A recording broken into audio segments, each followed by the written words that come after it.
Tak terasa, ajang pemilihan Indonesian Idol kini telah memasuki babak 8 besar. Sebagian besar dari ke-8 finalis yang lolos sepertinya semakin menunjukkan kebolehan mereka di atas panggung. Terbukti saat pagelaran Indonesian Idol di Balai Sarbini Jumat 16 Juli lalu, Dewan Juri sempat dibuat terpukau oleh penampilan beberapa finalis.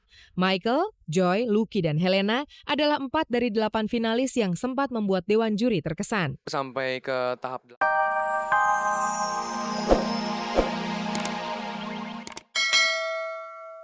Itulah sekilas kisah Indi kecil dan kehidupan keluarganya. Kini kita beralih ke masalah karir. Setamat SMA Regina Pacis Bogor, Indi hijrah ke Bandung, kuliah di sebuah akademi sekretaris. Setelah itu terbang ke Singapura untuk mempelajari manajemen bisnis. Sepulang dari Singapura, Indi bekerja di bagian marketing Hard Rock FM Jakarta. Dari sinilah karirnya di bidang hiburan diawali.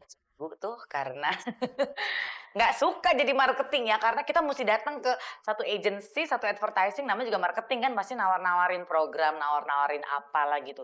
Dan pada saat itu Hard Rock FM belum berkibar ya seperti sekarang. Rupanya potensi apa yang ada di dalam Indi baru terkuak kemudian saat ia diberi kesempatan untuk mengganti Sarah Sechan membawakan program morning show bersama Erwin Parengkuan di radio tersebut. Menjeritkan, apa siaran gitu, karena basicnya saya sebenarnya nggak suka dengan orang siaran. Maaf ya, kayak orang gelo gitu sebetulnya. Tutut ngomong sendiri, puter lagu iklan. Tutut ngomong sendiri, kayak nggak ada kerjaan. Tapi siapa sangka, justru pekerjaan yang tidak disukainya itulah yang akhirnya mengantar seorang Indi menjadi seperti sekarang. Ternyata puji Tuhan dengan saya mencoba start sebagai penyiar, ternyata itu membuka karir saya ke depan, dan akhirnya saya bisa melihat ada sisi talenta yang ternyata saya nggak tahu, dan Mutia menangkap itu. Terima kasih Mama Mutia. Memang benci itu jadi rindu loh. Sejak saat itu, suara Indi mulai akrab di telinga pendengar radio. Ungkapan khasnya yang cukup membekas di benak pendengar radio antara lain seperti ini. Mau dong. Itu.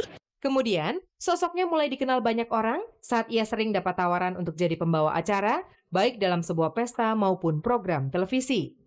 Sebagai pembawa acara, selain memiliki suara berat, daya tarik perempuan kelahiran Bogor 15 Juni 72 ini juga tampak selalu rileks dan pandai berimprovisasi. Karena secara nggak langsung katanya gitu kan, dengan dunia kayak gini kan semakin banyak dilihat orang. Mungkin saya juga akan berusaha untuk lebih behave. Dalam perkembangannya, tidak hanya bakat yang ia temukan di Hard Rock FM, melainkan juga jodoh. Lagi-lagi karena ulah Mutia Kasim, jalan hidup Indi jadi seperti sekarang. Menjadi istri Benyamin Sarmanella dan ibu dari Rafael Benaya Sarmanella. Semua Mutia Kasim juga penyebabnya. Beni, suamiku yang sekarang ini adalah sahabatnya Mutia dari zaman kecil. Nah, pada saat Mutia mau mengenalkan saya dengan Beni kebetulan lagi nggak di sini. Jadi dia lama belum kembali ke Jakarta, dia masih di Amerika. Lagi-lagi justru dengan yang tidak disukainya itulah ia akhirnya menikah. Kamis 17 Oktober 2002 di Gereja GPIB Zebaut Bogor, mereka disatukan dalam ikatan suami dan istri. Malah usai pemberkatan, pria berkulit putih tidak lagi menjadi makhluk menggelikan buat Indi. Malah dengan mesra ia kecup bibirnya. Ini kado untuk Mama. Kado untuk Mama. Lagi ya. Lagi ya.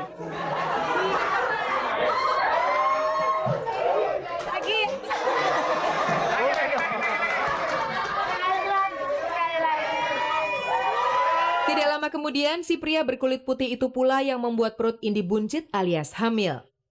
Dan Selasa, 9 September 2003, istri pria berkulit putih itu pun akhirnya melahirkan seorang anak laki-laki yang juga berkulit putih. Kini bersama Beni dan Rafael, Indi hidup bahagia. Karirnya sebagai pembawa acara tidak padam, malah terus berkembang. Hidup Indi lengkap sudah. Tuhan begitu baik sama saya sampai akhirnya saya bisa menjadi seperti ini dan menikmati kehidupan saya yang sekarang. Jadi kalau ditanya mungkin obsesi apa yang akan diinginkan, saya hanya membuka tangan dan hanya berserah sama Tuhan bahwa berilah saya apa lagi kalau memang itu terbaik buat saya. Karena apa yang sudah terjadi pada saat saya sekarang ini sudah menjadi yang terbaik dalam hidup saya.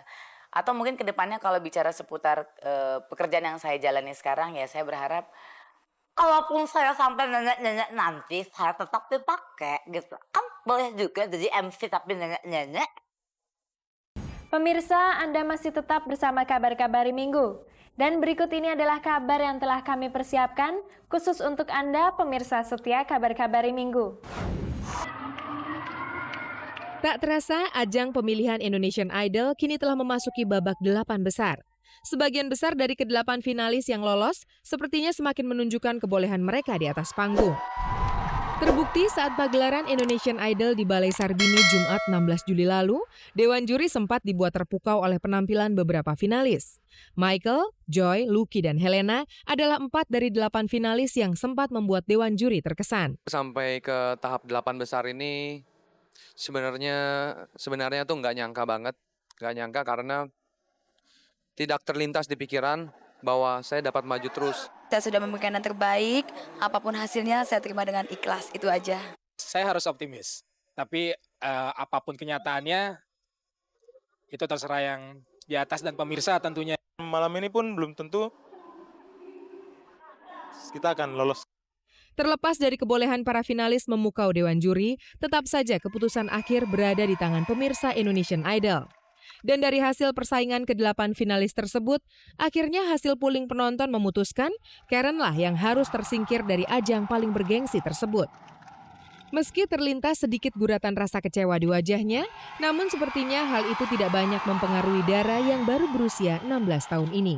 Karen yakin Karen akan jalaninnya semaksimal Karen, dan dengan bantuan Tuhan juga tentunya. Saksikan kami para idol di Kota Bandung, fans lomba presenter dan model dalam rangka Sewindu Kabar-Kabari.